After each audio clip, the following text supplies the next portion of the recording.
Hello and welcome to another episode of Finance in Fiction. This time we are going to take a look at the reason the Euro Federation was founded and later ruled by Rimuru Tempest. From that time I was reincarnated as a political leader. But before we start taking a look at the underlying reason for the orc invasion, I want to thank my Patreons for supporting this channel. So today we are going to talk about resource scarcity, because the economics of it are quite brutal and unforgiving to say the absolute least.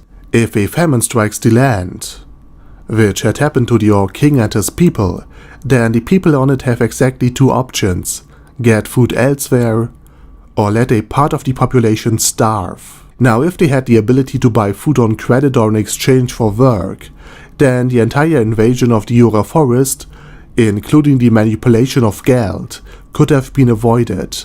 But since hundreds of thousands of hungry orcs are hard to feed and wouldn't necessarily be welcomed with open arms and gates by Dworgen or any other nation, the only real option they had was to take any help from any stranger that would offer it, no matter how shady he was. So being confronted with the death of a sizable part of your populace, your children and yourself, will make you desperate and susceptible for manipulation. And Gelmud exploited their despair for his own plans.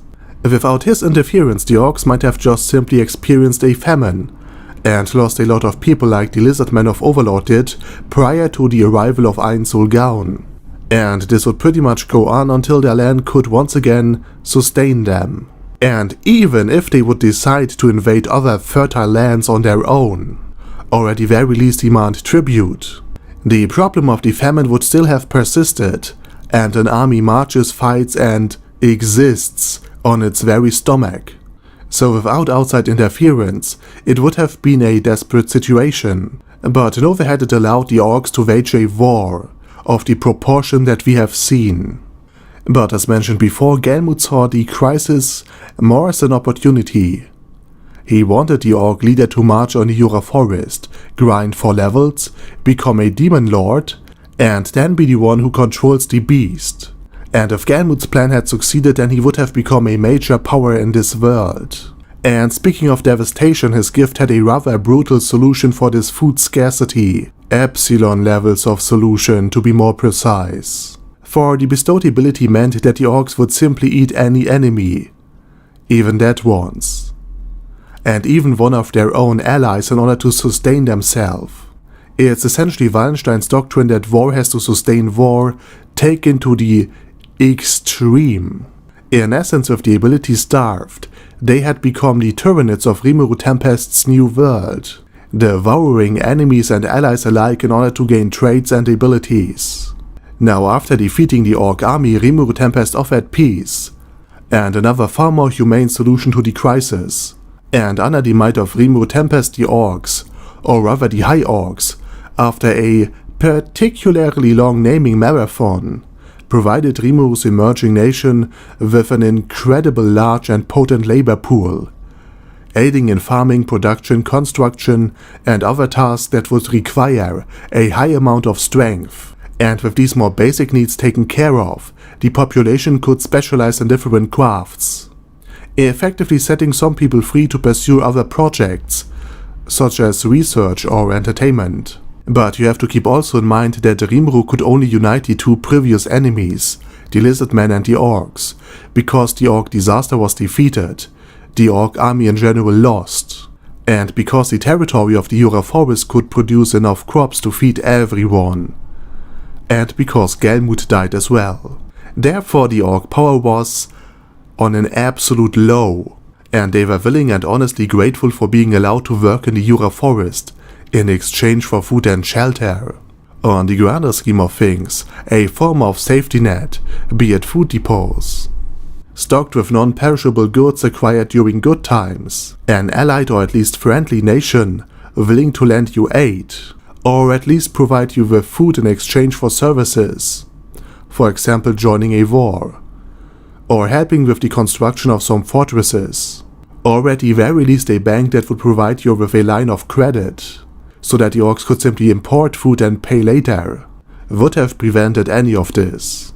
Though it also has to be pointed out that these things can cause conflict in and of themselves. For example, if the bank or a nation overcharges on fees, then sooner or later the orcs will run out of food again, and indeed of money or goods to pay their credit, which would mean that either the bank takes a loss or hires mercenary armies in order to launch an expedition into the orcs' domain. Naturally, the orcs aren't dumb and wouldn't, well, these orcs aren't dumb, we are not in Warhammer 40k or Warhammer Fantasy after all, and would realize that as soon as they can't pay, they again would be without food and invaded.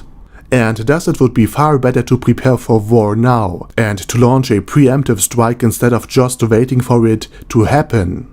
And to make matters even more complicated, in the minds of the debt holders, the orcs themselves could just use the money, refuse to pay the credit back, or don't provide the service promised and build up an army in order to dissuade any would-be invaders. That's also part of the reason why many nations would refuse to help the orcs. Not because they are sure that the orcs would betray them eventually, but they can't be sure enough that the orcs will honor their part of the agreement. Also, please keep in mind that while kings and queens are in general seen as autocrats, if they fail to ensure at least a certain degree of stability and prosperity, then even they might face the risk of assassination, uprising, or open war, be it a civil war or an invasion from an outside power that perceives weakness. And if the leader of a nation, for example, hands out most of the food stock meant to supply the army in war times, then the soldiers in general and the generals in particular might be worried that their leaders had made a huge mistake, or that they are indeed plotting against them, by either depriving them of the food supply necessary to fend off invaders, or by paying the orcs with food that was meant for the army, and indeed might have even tried to replace it with a foreign force that doesn't share any bonds with the people, and thus might have no problems whatsoever with brutal exploitation or even eating them. So even if one of the surrounding kingdoms and forces wanted to help the orcs by providing them with food, they might simply not be able to do so without risking a war in their own country and the potential end of their family. And with that said, I hope I have explained why conflicts can occur, even if neither side intended to cause one of their own volition, and why even such a good thing as landing aid can become problematic for the party providing it. And last but not least, this video should highlight that it was indeed a very special situation that allowed Rimuru Tempest to make peace with the orcs and to welcome them into the forest. And with that said, thank you very much for watching, and special thanks to Adam J, Al Capone, Andy, Angel of Death, Bad Guy Yi, Boyzilla, Chrissy, Diabetic Centaur, Dystopia, Elika Birch Leaf, Faily Skatus, Feral Shivan, Gigafight, Ghost of Epicness, Hector Marino, Black Phoenix Emperor, Hoss, Janabi, Jason, Kleinator, Chromius, Large, Lord Nishikian Rai, Lord Touch Me, Lord Ulbert Elaine Odell, Luces Ollie,